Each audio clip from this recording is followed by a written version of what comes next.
Hello everyone, আজকে আমরা একটা মোস্ট ইম্পর্টেন্ট চ্যাপ্টার ফিজিক্সে, যেটা কি না ফোর্স।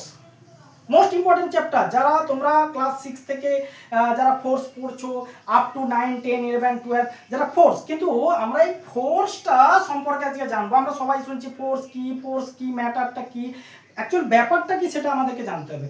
ফোর্সটা কি? কোনো একটা অবজেক্টকে আমরা কি করছি না পুশ করছি বা পুল করছি, এটা হচ্ছে কি না ফোর্স। তার মানে কি হচ্ছে, কোনো একটা অবজেক্টকে যখন পুশ করছি বা পুল নিজের দিকে যখন টানছি এবং বডিটা সেখানে কি করছে না মুভমেন্ট করছে বা তার শেপ চেঞ্জ হচ্ছে, তখন সেটা কি হচ্ছে না ফোর্স হচ্ছে। তার মানে ফোর্সের আমরা ডেফিনেশন যদি দেখি, তাহলে ফোর্স হচ্ছে কি act as a pool and push. Push আমরা যদি এক্সাম্পল দেখি, opening the door, closing the door, দরজা বন্ধ করলাম খুললাম, সেটা হচ্ছে কি না পুশ অ্যান্ড পুলের এক্সাম্পল। ড্রয়ার ওপেন করা বন্ধ করা, তাহলে সেটাও পুশ অ্যান্ড পুশের এক্সাম্পল। এবার দেখো বিভিন্ন টাইপস অফ ফোর্সের এফেক্টগুলো আমরা দেখব। ফোর্সের ফলে কি হয়, আমরা ক্রিকেট বল খেলি, সেখানে কি হয় ফোর্স অ্যাপ্লাই করে আমরা ডাইরেকশনটা চেঞ্জ করতে পারি। ফোর্সের ফলে কি করতে পারি না শেপ চেঞ্জ করতে পারি। কিভাবে শেপ চেঞ্জ করতে পারি, আমরা যখন কোনো মাঠকে ফোর্স অ্যাপ্লাই করি, সেটা কি হয় না আমরা তার বিভিন্ন রকম শেপ দিতে পারি। ফোর্সের ফলে কি হয় না মুভিং অবজেক্টকে স্টপ করতে পারি। ধরো একটা বল গ্রাউন্ডে আসছে, সেখানে আমরা ফোর্সটা অ্যাপ্লাই করে সেটাকে আমরা স্টপ করতে পারি। ফোর্সের ফলে আর কি হয় না আমরা একটা রেস্ট অবজেক্টকে কি করতে পারি না মুভিং করতে পারি। যেমন ফুটবলের ক্ষেত্রে আমরা যদি দেখি বা ক্রিকেট বলের ক্ষেত্রে দেখি, তাহলে কি হয় না ফোর্সটাকে আমরা যদি অ্যাপ্লাই করি, তখন কি হয় না মুভিং বলটা মুভ করতে থাকে। এরপরে দেখো ফোর্সের ফলে এগুলো হচ্ছে কি না এফেক্ট অফ ফোর্স। এই যে একটা বল কিছুক্ষণ যাওয়ার পরে কি হচ্ছে না থেমে যায়, এটা কিভাবে হয়? ধরো তুমি একটা জায়গায় দৌড়াচ্ছ, কিছুক্ষণ পরে থেমে যাচ্ছ, তার মানে কি হচ্ছে তোমার মধ্যে যে এনার্জিটা ছিল সেটা কিছুটা কমছে বা কিছু সময়ের জন্য তুমি রেস্ট নিতে চাইছো। কিন্তু একটা মুভিং বল একটা গ্রাউন্ডে মুভ করছে, কিছু সময় পর অটোমেটিক সেটা থেমে যায়। কিসের জন্য হয় এটা? আমরা নতুন জুতো কিছুদিন ইউজ করার পর সেটা কি হয়ে যায় না ক্ষয়ে যায়। কেন হয়? নতুন সাইকেলের টায়ার কেন ক্ষয়ে যায় বা কিসের জন্য হয়? বা রাফ রোডে সাইকেল চালানোটা কেন আমাদের ক্ষেত্রে হার্ডার হয়, সেটা আমরা দেখব। দেখো এই যে ফোর্স, এটা এই যে টপিকসগুলো সেটা কিন্তু রিলেটেড হচ্ছে ফ্রিকশনের সঙ্গে। তার আগে দেখো আমরা দেখব হচ্ছে কি না ফোর্সের টাইপস। আমরা বেসিক্যালি এখানে আমরা যেটা দেখব সেটা হচ্ছে কি ফোর্স মিনিমাম যে টাইপসগুলো সেগুলো আমরা দেখব। ফোর্সের কটা টাইপস আছে, কন্টাক্ট ফোর্স আর non contact force. Contact force মানে কি, আমি যখন কোনো একটা অবজেক্টকে কি করছি কন্টাক্ট করছি, মানে ফিজিক্যাল কন্টাক্ট হচ্ছে আমার যখন, তখন সেটা হচ্ছে কি না কন্টাক্ট ফোর্স। আর নন কন্টাক্ট ফোর্স, যেটা ফোর্সটা অ্যাপ্লাই হচ্ছে কিন্তু উইদাউট এনি ফিজিক্যাল কন্টাক্ট, সেটাকে আমরা কি বলবো না নন কন্টাক্ট ফোর্স।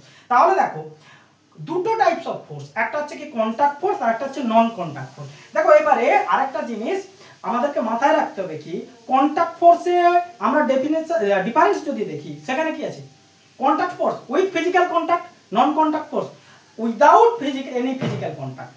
এরপরে যে টপিকসটা আমরা দেখছিলাম যে ফ্রিকশন। ফ্রিকশন মানে কি? ফ্রিকশন মানে কি একটা অবজেক্ট যখন আরেকটা অবজেক্টের উপর দিয়ে কি করে না স্লাইড করে, তখন সেটা কি হয় না ফ্রিকশন হয়। ধরো তোমরা ছোট আছো, এখন পেন্সিল বা ইরেজার যখন তোমরা ইউজ করছো, কিছুদিন পরে পরে কি হচ্ছে না ছোট হয়ে যাচ্ছে। কিন্তু এটা কেন হচ্ছে, এটা তোমরা হয়তো কোনোদিনও এটা ভেবে দেখোনি, কিন্তু এটা তোমাদেরকে জানতে হবে যে কেন ছোট হচ্ছে। বা নতুন জুতো কিনেছো স্কুল যাওয়ার জন্য, কিছুদিন পরে দেখলে কি জুতোর নিচেটা অনেকটা প্লেন সারফেস হয়ে গেছে।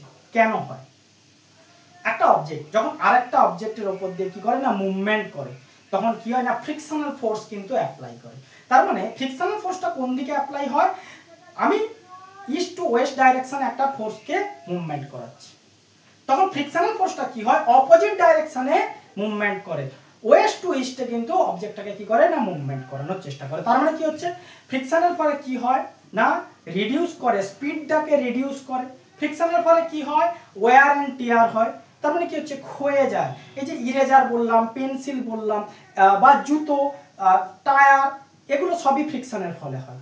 এরপরে আমরা জাস্ট একটা সিনপসিস দেখছি, এর পরের ভিডিওতে আমরা এটার সম্পর্কে আরও কোশ্চেন অ্যান্সার প্লাস হচ্ছে আমরা ডায়াগ্রামিক করে আমরা সেটা কিন্তু আরও রিপ্রেজেন্ট করব। এরপরে ফ্রিকশনের ফলে কি কি আমাদের ডিসঅ্যাডভান্টেজ, ফ্রিকশনের ফলে ডিসঅ্যাডভান্টেজ কি হয়, যে কোনো জিনিস ক্ষয়ে যায়, ওয়্যার অ্যান্ড টিয়ার হয়, হিট প্রডিউস করে, আমরা কখনো মুভিং পার্টস সেখানে কিন্তু কি হয় না হিট প্রডিউস করে, যার ফলে মেশিনটা কিন্তু নষ্ট হয়ে যায় তাড়াতাড়ি। আরও কি আছে, ফ্রিকশনকে আমরা রিডিউস করব কিভাবে, ফ্রিকশনে আমরা হয়তো কখনো দেখেছি যে বড়দেরকে কি করে না মেশিন পার্টসে কি করা হয় না তেল দেওয়া হয়, কিসের জন্য, যাতে ইজিলি মুভমেন্ট করে। প্রত্যেকটা জিনিস তোমরা ডে টু ডে লাইফে দেখছো, কিন্তু হয়তো সেটা অ্যাকচুয়াল মিনিং আমরা হয়তো জানি না, কিন্তু তোমাদেরকে এই ব্যাপারগুলো কিন্তু জানতে হবে কেন ফ্রিকশন হয়। দেখো আরও একটা কথা বলি, সায়েন্স কখনোই তোমরা কিন্তু কি করবে না না মুখস্থ করবে না, সবসময় কি করবে না বুঝে নেবে সায়েন্সটা কি। Physics actual day to day লাইফে আমাদের কি হচ্ছে না এক্সাম্পলে কিন্তু এটা ঘটে চলেছে, এটা ফিজিক্স। তাহলে ফ্রিকশনটাকে আমরা কি করছি, ফ্রিকশন হচ্ছে কি রিডিউস করছি কি করে না, সারফেস যদি আমরা স্মুথ করি ফ্রিকশন হয় কম হবে, আর কি হয় না সেখানে যদি আমরা লুব্রিক্যান্ট ইউজ করি সেখানেও কিন্তু কি হবে না ফ্রিকশন রিডিউস হবে। এরপরে দেখো অ্যাডভান্টেজ আর ডিসঅ্যাডভান্টেজ অফ দ্য ফ্রিকশন। ফ্রিকশনের অ্যাডভান্টেজটা কি, ফ্রিকশনের ফলে আমরা কিন্তু মুভমেন্ট করতে পারছি। আজকে যদি ফ্রিকশন না থাকতো তাহলে কিন্তু এই যে আমি দাঁড়িয়ে ক্লাস করছি এটাও করাতে পারতাম না, কি হতো না আমি স্লিপ করে পড়ে যেতাম, বা তোমরা যে বসে আছো সেটাও কিন্তু তোমরাও স্লিপ করতে থাকতে। তাহলে ফ্রিকশনের ফলে কিন্তু আমরা ইজিলি মুভমেন্ট করতে পারি, গাড়ি রাস্তায় চলতে থাকে, আবার কিছুদিন পরে দেখা যায় কি গাড়িটা কিছুদিন চলার পরে কি হয়ে যায় না ওটাকে চেঞ্জ করতে হয়, না হলে কি হয় না রাস্তাতে কিন্তু স্লিপ কাটতে পারে, কিসের জন্য না ফ্রিকশনের জন্য। আচ্ছা ফ্রিকশনের অ্যাডভান্টেজ আর ডিসঅ্যাডভান্টেজ আমরা এই দুটো পার্ট আমরা দেখলাম। এরপরে দেখো অ্যাডভান্টেজ আমরা দেখলাম, ডিসঅ্যাডভান্টেজ আমরাও দেখেছি, ওয়্যার অ্যান্ড টিয়ার হয়ে যায়, আর কি হয় না হিট প্রডিউস করে, মেশিন পার্টসকে ওর্ন আউট করে দেয়। এরপরে আমরা দেখো যে ফ্রিকশনের যে মেন টপিক সেটা হচ্ছে কি না স্লাইডিং হয়ে যাচ্ছে, স্লাইডিং ফ্রিকশন হয়, রোলিং ফ্রিকশন হয়, অনেক রকম ফ্রিকশন হয়, আমরা এর পরের ভিডিওতে দেখব। যদি তোমাদের ভিডিওটা ভালো লাগে অবশ্যই লাইক সাবস্ক্রাইব করবে। এটা ইন্ট্রোডাকশন ভিডিও ছিল, এর পরের পার্টে আমরা কিন্তু আরো ডেসক্রিপটিভ টাইপের কিন্তু আমরা আলোচনা করব।